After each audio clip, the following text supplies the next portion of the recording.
when it comes to showcasing tech and stuff like that, especially with next generation hardware, people really want to see what's coming. They really want to know what's coming. And again, we have quite a bit of wait before we actually see anything from Sony or Microsoft, at least in my opinion, next year sometime. So, you're looking at, 6, 7, 8 months, maybe longer before we actually get an idea of what's going on.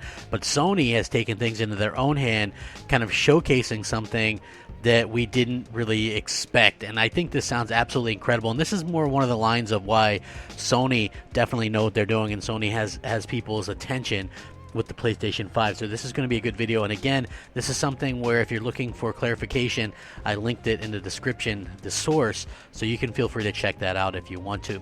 Hey, what's up everybody? Crapgamer here with Crapgamer Reviews, back with another video. Thank you for checking it out. I appreciate it. Like, share, subscribe. Hit that bell. If you really want to support the channel, maybe consider becoming a member.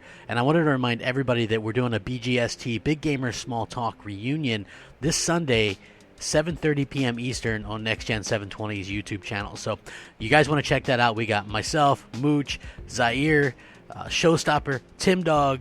It's going to be a heck of a show, so please do me a favor and get excited about that. We're going to have a good time with that one-time only reunion show. So anyway, Sony is actually showing off something with the Polyphenoal Digital is working on a generated procedural environment for the PlayStation 5, right? So if you didn't know, they do the Gran Turismo series, and they're actually presented something at the CEDEC, a futuristic engine that can procedurally create elaborate environments, towns, and landscapes.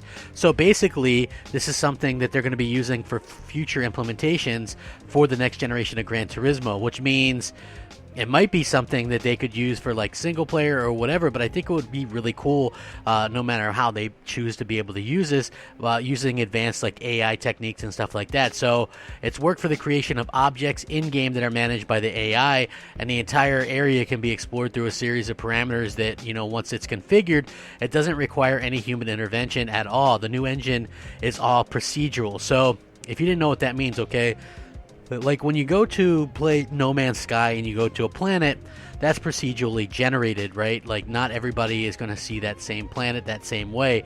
So it's kind of a procedural thing. That's what they're talking about with this. And for like a racing game or some other types of games, that could be really kind of groundbreaking and something that a lot of people can get excited about and look forward to. So they actually showed this off, and it's a really good implementation of it as well. So this would be the perfect foundation. And again, we've been hearing so much about the next Gran Turismo game that it's a safe bet that we're actually going to see something for this. Maybe it's going to be a launch title. Maybe this is something they're going to be using.